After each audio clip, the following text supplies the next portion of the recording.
So you're in 2020 and we have just hit a global pandemic. Everything is up in the air and your Facebook is flooded with memes about the coronavirus. People are stocking up on Purell and toilet paper and people are hunkering down into their homes on their self-quarantine. This is crazy. In this video, I want to walk with you for how to manage your self-care during the coronavirus of 2020. My first piece of advice during all of this is to limit your phone time. When all of this was first going on, I was on my phone and I was scrolling on Facebook and I was scrolling and I was, oh my gosh, this is happening. Oh my gosh, this many people have it. Oh my gosh, someone in my county just got it.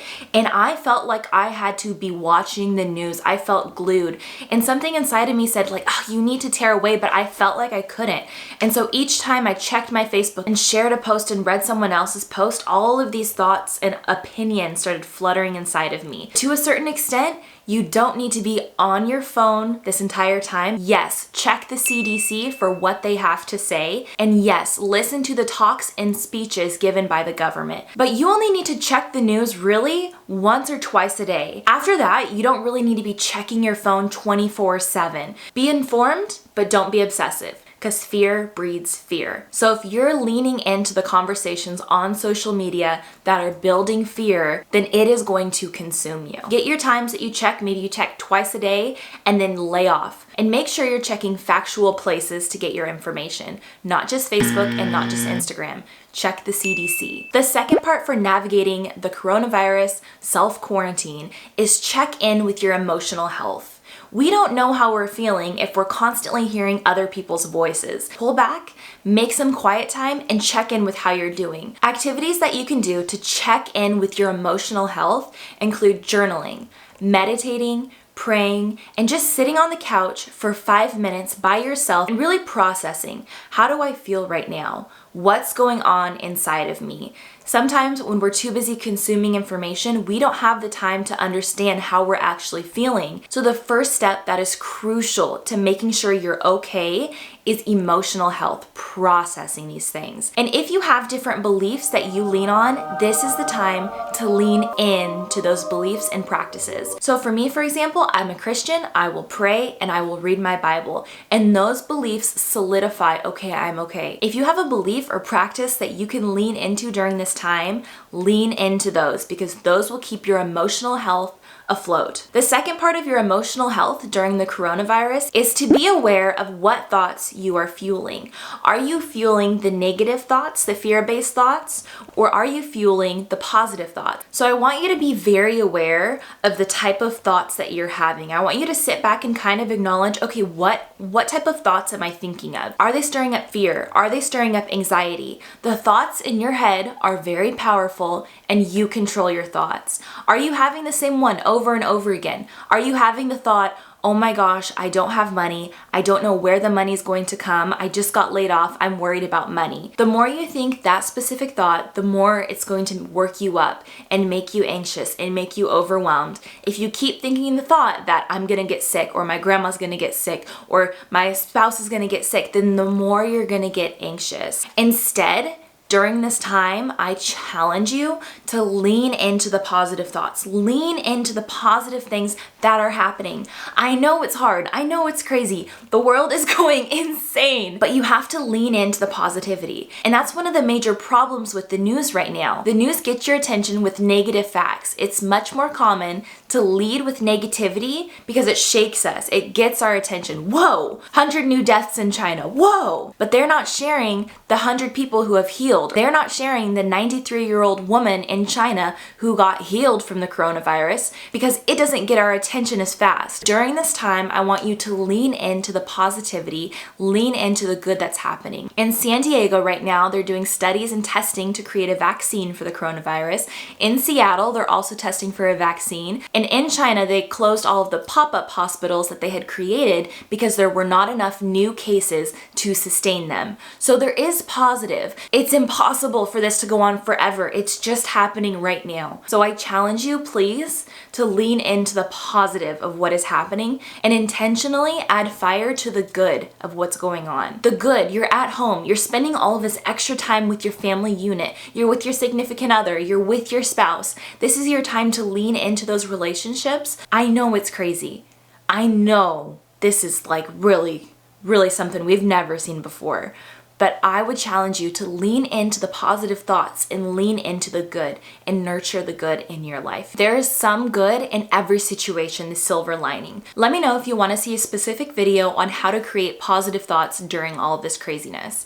The next aspect to making sure you are good during this time is to look at your physical health. This is a virus. This is what happens and it makes people physically sick. But did you know that if you're really consumed with anxiety and fear and worry, that it lowers your immune system? So if during the last couple weeks you've been feeling really exhausted, it's because your body is tired. It is more tired when you're anxious and worried and overwhelmed because it works harder. So for each person, it is your job to check in with how you feel. How are you feeling physically? Are you more tired? Do you need to take a nap? Do you need to go to bed earlier or sleep in a little? Luckily for a lot of people who are working at home, they can sleep in a little. So understand that your physical health is really important during this time. Tune in to what your body is telling you, and your body will tell you what it needs. The second part of taking care of your physical health during this time is to do at-home workouts.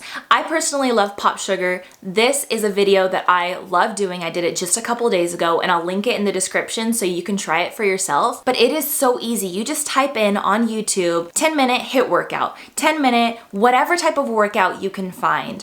Another type of physical activity that I love that you can do at home is yoga. There's a YouTuber called Yoga with Adriene. I did this yoga practice the other day and it was amazing. So now that you're spending all of this time at home and taking rest and being healthy and being mindful, make sure you're doing things to keep your body active. That way you're not going stir crazy, you're still using that energy and keeping your body moving even though you're at home. In the description, I've included my favorite home workout videos that you can use to follow along while you're at home during this time. Next, I want to say if you're going stir crazy, which you might because we're on basically house arrest, that you can totally go on walks where there's not a ton of people around, or even just going on a drive, like not getting out of your car and just going on a drive where there's nature. So for me, I like to go on walks. I'll call up my mom or I'll call up my grandma and I'll just talk to them while I'm walking around. Just because you're on self-quarantine and just because you're social distancing doesn't mean you can't go outside. Go in your backyard. There's a practice called grounding where you stand in the grass or on the dirt and you ground yourself to nature. So that's something you could look into. The third aspect to self-care during the coronavirus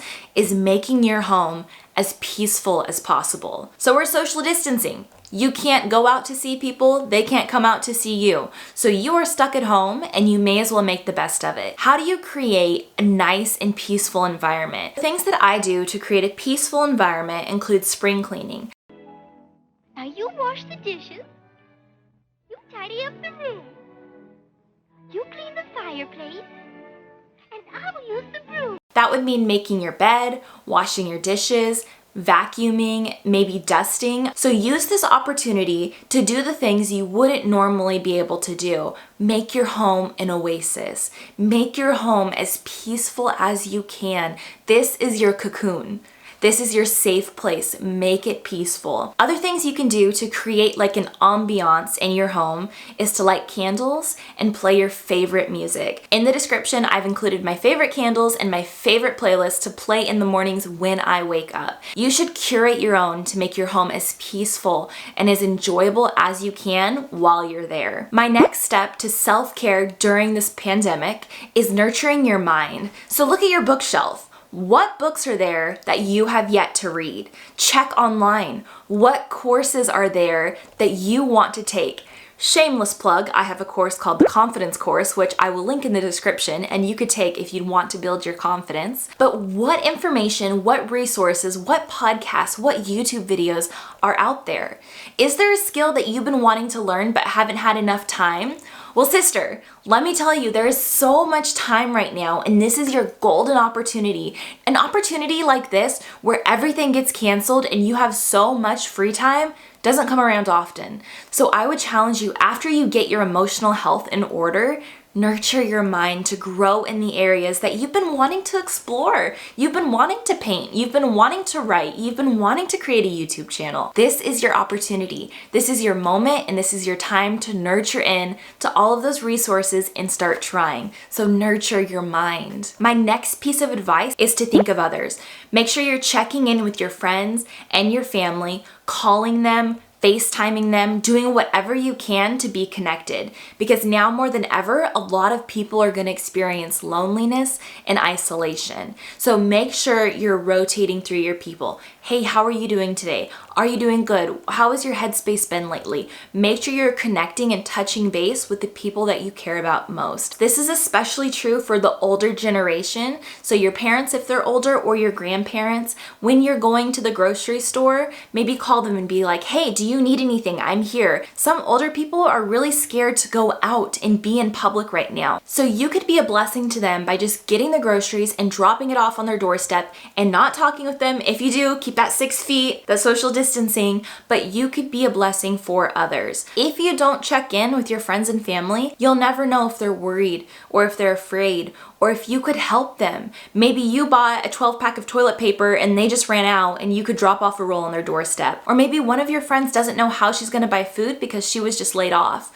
Well, you could send her 20 bucks so she could get groceries. You have to check in with your people to know how you can help. Do what you can to be a blessing to others. The coronavirus is scary. It's really scary, and there's a lot of people in the world who are consumed by fear and overwhelmed, and you can be a blessing and you can be a light to those people during this time. So do what you can and do the small acts of kindness. But we can love people from afar. Just because this is happening, that doesn't stop us from loving others deeply. Next, I want to ask, look for the good. We mentioned this before in the positive and negative beliefs, but I wanted to expand on it a little bit more. Look for the good. Look for the grocery store workers, the truck drivers, the doctors, and the nurses that are working so hard to serve and protect our country. The coronavirus cannot go on forever. Your kids will not be home from school forever. This is something that is happening right now. It cannot last forever. While it sucks when things get canceled. It sucks when someone's wedding gets canceled or their baby shower or whatever.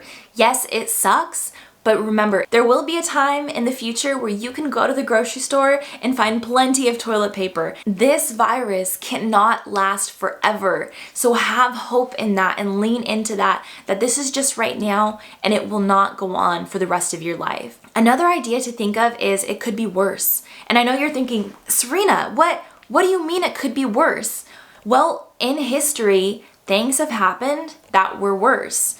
My grandma was on the phone with me and she was talking about a time in World War II where they rationed food, and once you get that food, that's it. So you couldn't go to the grocery store. And she was talking about when people would come over in planes and they had to close their blackout curtains so they wouldn't get bombed. So while this sucks, the coronavirus, and while this is just like not very fun, right?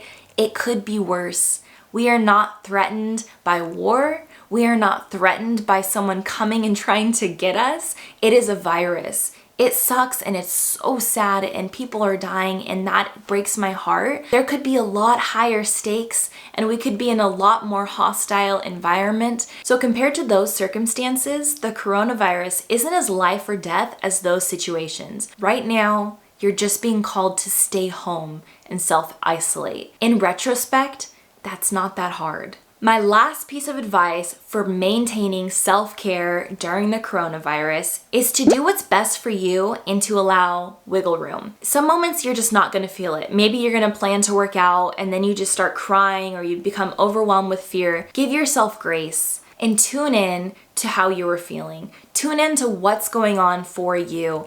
If you need to just chill out and escape reality for a minute and go on Instagram or watch a movie, do what is best for you in this moment. Now, don't escape forever into these things, but if you are just so overwhelmed by the heaviness of what is going on, it is okay to give yourself permission to watch Netflix. It is okay to give yourself permission to just sit on the couch for a minute. As I said earlier, a lot of people will process this experience differently. And I want to say, do what is best for you during this time. Don't feel pressured to be the mom that Sue is on Facebook with this special agenda and your kids won't even listen to you. Don't feel pressure to be the super productive and create a business right now just because Sally is doing that online. Don't feel pressure to have to work out 7 days a week because you're home now and you want to lose that 10 pounds because Bob is doing that online. Lean into you. Lean into your emotions and how you're feeling. Manage that anxiety, manage that stress.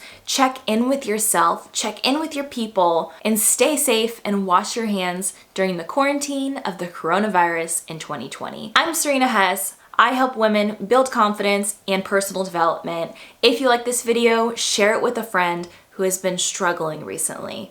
Thank you for taking the time, and I'll see you in the next video.